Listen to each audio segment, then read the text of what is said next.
বিষয়ে আলোচনা কৰিছোঁ। নিউমোনিয়া ৰোগৰ প্ৰধান লক্ষণসমূহ হ'ল নিউমোনিয়া ৰোগ হঠাৎ মেলেৰিয়া জ্বৰৰ দৰে কঁপি কঁপি জ্বৰ উঠাৰ নিচিনা হয় আৰু চাওঁতে চাওঁতে জ্বৰৰ তাপ অত্যাধিক বৃদ্ধি হৈ যায়। জ্বৰ আৰম্ভণিৰ পৰা বা জ্বৰ হোৱাৰ কেইঘণ্টামানৰ পিছৰ পৰাই বুকুত এফালে বা দুইফালে বিষ হয়। হাঁচি মাৰিলে বা কাহিলে ৰোগীয়ে অত্যাধিক বুকুত বিষ অনুভৱ কৰে। ঘনাই শুকান কাহ হৈ থাকে।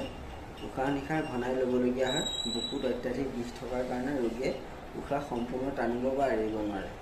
ৰোগীৰ যিফালে হাওঁফাওঁ আক্ৰান্ত হয় সেইফালে ৰোগীৰ মুখ ৰঙা পৰে আৰু অত্যাধিক বিষ থাকে। বিষ থকাৰ কাৰণে সেইফালে কাটি শুব নোৱাৰে আৰু যদি দুইফালে আক্ৰান্ত হয় তেতিয়া ৰোগীয়ে ওপৰমুখকৈ শুবলগীয়া হয়। ৰোগীৰ বুকুত অত্যাধিক বিষ থকাৰ কাৰণে কাহিবৰ সময়ত বুকুত হেঁচা মাৰি ধৰি কাহিবলগীয়া হয়। ৰোগীৰ কফ ৰঙচুৱাৰ নিচিনা হয় কাৰণ কফত অলপ তেজ মিহলি হৈ থাকে। নিউমোনিয়া ৰোগ প্ৰবল আকাৰ ধাৰণ কৰিলে ৰোগীয়ে বলিয়ালি বকে আৰু মাজে মাজে চিঞৰে। যদি ল'ৰা ছোৱালীৰ জ্বৰ মূৰত উঠে তেতিয়া অজ্ঞান হৈ পৰে। নিউমোনিয়া ৰোগত ব্যৱহাৰ হ'বলগীয়া ফাৰ্ষ্ট হোমিঅ'পেথিক মেডিচিনটো হৈছে একুনানডেপ। যদি প্ৰথম অৱস্থাত ৰোগীৰ মেলেৰিয়া জ্বৰৰ দৰে কঁপি কঁপি জ্বৰ উঠে আৰু যদি বুকুত বিষ থাকে আৰু ৰোগীৰ যদি অত্যন্ত অস্থিৰ হৈ পৰে তেতিয়া একুনানডেপ লোৰাৰ পোটেনচি ঘনাই ঘনাই ব্যৱহাৰ কৰিব লাগে।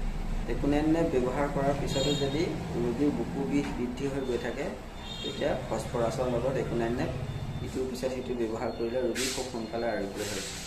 নিউমোনিয়া ৰোগত ব্যৱহাৰ হ'বলগীয়া ছেকেণ্ড মেডিচিনটো হৈছে ছিংগুইনেৰাকেন।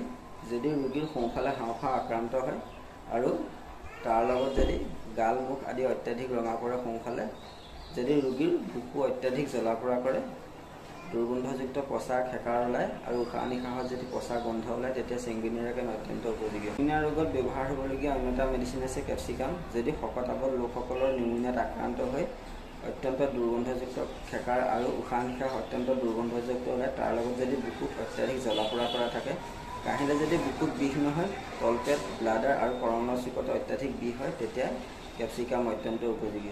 নিউমোনিয়া ৰোগত ব্যৱহাৰ হ'বলগীয়া অন্য এটা মেডিচিন হৈছে ফচফৰাছ। যদি ৰোগীয়ে খুব খুবকৈ কাহি ৰোগী বেকা হৈ যায় আৰু যদি ৰোগীৰ হাত ভৰি চকু কাণ আদি যদি অত্যাধিক জ্বলা পোৰা কৰা থাকে, তাৰ লগত যদি ৰঙা কফ বা তেজযুক্ত কফ ওলায় আৰু বুকুত যদি বাওঁফালে বুকুত যদি অত্যাধিক বিষ থাকে, বুকুত কি হ'ব বস্তুৰে যদি হেঁচা মাৰি ধৰি থকাৰ নিচিনা অনুভৱ কৰে আৰু বুকুত কিবা সামান্য কাপোৰ হেঁচা পৰিলেও যদি অত্যন্ত অসুবিধা অনুভৱ কৰে তেতিয়া ফচফৰাছ অত্যন্ত উপযোগী হয়।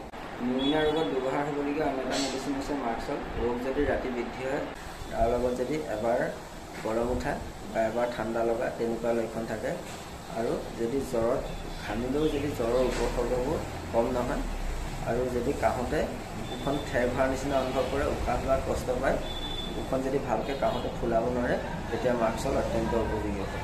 নিউমোনিয়া ৰোগত ব্যৱহাৰ হ'বলগীয়া অন্য এটা মেডিচিন হৈছে এণ্টিনটাৰ্ড। এণ্টিনটাৰ্ড ব্যৱহাৰ হ'বলগীয়া ৰোগে আক্ৰান্ত কৰাৰ লগে লগে মূৰ্ছা যোৱাৰ দৰে হয়, অৰ্থাৎ অত্যন্ত দুৰ্বল হৈ পৰে আৰু কপালত ঘাম ওলায়। ৰোগীয়ে যেতিয়া কাহে বুকুৰ ভিতৰত কফৰ শব্দ স্পষ্টকৈ শুনিবলৈ পোৱা যায়। কফ বুকুৰ ভিতৰত ভৰি থাকে কিন্তু যিমানেই কাহক কফ ওলাই নাহে। কফ বুকুৰ ভিতৰত ভৰি থকাৰ কাৰণে উশাহ নিশাহ লোৱাত অত্যন্ত কষ্ট পায়। কেতিয়াবা এনেকুৱা এটা পৰ্যায় পায়গৈ যে ৰোগীয়ে কাহোঁতে কাহোঁতে ৰোগীৰ মৃত্যু পৰ্যন্ত হয়। যেতিয়া ৰোগীৰ মৃত্যু ফালে ঢাল খায়, উশাহ নিশাহ ঘনাই লৈ বুকুৰ ভিতৰত শব্দবোৰ স্পষ্টকৈ শুনিবলৈ পোৱা যায় আৰু কপালত ঠাণ্ডা ঘাম ওলায় আৰু শৰীৰ যদি নীলা হয় তেতিয়া এণ্টিনটাৰ্ড আৰু ইপিকাক 10-15 মিনিটৰ মূৰে মূৰে ঘনাই ব্যৱহাৰ কৰিলে ৰোগী আৰোগ্য হৈ উঠে। নিউমোনিয়া ৰোগত ব্যৱহাৰ হ'বলগীয়া অন্য এটা মেডিচিন হৈছে চেনেগা। এই ঔষধ ব্যৱহাৰ হ'বলগীয়া প্ৰধান লক্ষণ হ'ল বুকুৰ ভিতৰত কফে ভৰি থাকে কিন্তু কাহোঁতে কাহোঁতে ৰোগী ভাগৰি যায় কিন্তু কফ নোলায়। যদিও সামান্য কফ ওলায় সিও ওঠত লাগি ধৰে। বুকুত অত্যন্ত বিষ থাকে।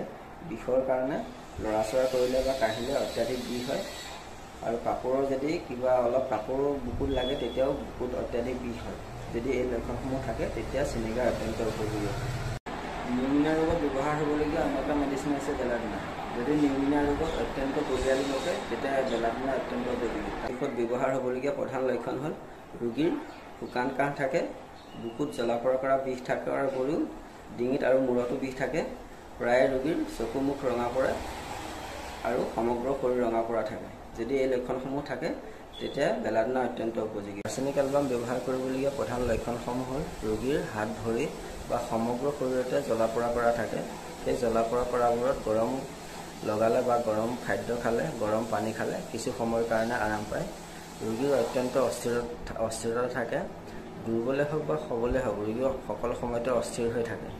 ৰোগীৰ উশাহ নিশাহ লোৱাত কষ্ট পায় আৰু এই উশাহ নিশাহ লোৱাত কষ্ট পোৱাৰ কাৰণে ৰোগীয়ে মৰিম বুলি ভয় কৰি থাকে আৰু মাজে মাজে মৰিম বুলি চিঞৰি থাকে।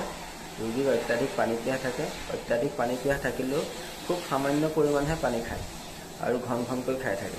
ৰোগীৰ ভয়ংকৰ শুকান কাহ থাকে আৰু কাহিলেও কফ নোলায়। যদিও সামান্য পৰিমাণে কফ ওলায় ৰোগীৰ ওঠত লাগি ধৰে, অৰ্থাৎ কফ অত্যাধিক আঠা থাকে।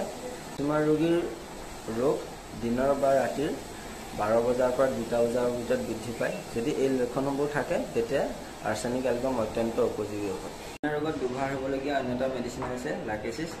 যেতিয়া নিউমোনিয়া ৰোগৰ ৰোগীৰ হাৰ্ট ফেইল হোৱাৰ উপক্ৰম হয় তেতিয়া ৰোগীয়ে বিচনী মাৰিবলৈ ইংগিত দিয়ে আৰু যদি ওচৰৰ পৰা বিচনী মাৰে তেতিয়া ৰোগীৰ উশাহ নিশাহ সম্পূৰ্ণ বন্ধ হৈ যোৱাৰ নিচিনা বোধ কৰে আৰু ৰোগীৰ ওপৰত যদি শৰীৰৰ ওপৰত যদি কিবা কাপোৰ থাকে তেতিয়া অস্বস্তি বোধ কৰে। এইবোৰ লক্ষণৰ লগত যদি শৰীৰ নীলা হৈ আহে তেতিয়া লাকেচিছ অত্যন্ত উপযোগী। নিউমোনিয়া ৰোগত ব্যৱহাৰ হ'বলগীয়া অন্য এটা মেডিচিন হৈছে নাজা। যেতিয়া নিউমোনিয়া ৰোগত ৰোগীৰ হাৰ্ট ফেইল হোৱাৰ উপক্ৰম হয় তেতিয়া ৰোগীয়ে ঘনাই উশাহ ল'বলগীয়া হয় আৰু কোনো ধৰণৰ কথা ক'ব নোৱাৰা অৱস্থাৰ সৃষ্টি হয়। তাৰ লগত যদি শৰীৰ নীলা হৈ আহে তেতিয়া নাজা অত্যন্ত উপযোগী। ওপৰত উল্লেখ কৰা মেডিচিনখিনি যদি ব্যৱহাৰ কৰি বুকুৰ কিছুমান উপসৰ্গ থাকি যায় তেতিয়া বেচিলিনাম আৰু টিউবাকুলিনাম ব্যৱহাৰ কৰিলে ৰোগী সম্পূৰ্ণৰূপে সুস্থ হৈ উঠে। এইখিনি আছিলে নিউমোনিয়া ৰোগত ব্যৱহাৰ হ'বলগীয়া হোমিওপেথিক মেডিচিন। আপোনালোকে যদি মোৰ ভিডিঅ'টো চাই ভাল পাইছে প্লিজ লাইক, কমেণ্ট আৰু ছাবস্ক্ৰাইব কৰি দিব। ভিডিঅ'টো চোৱাৰ বাবে ধন্যবাদ। নমস্কাৰ।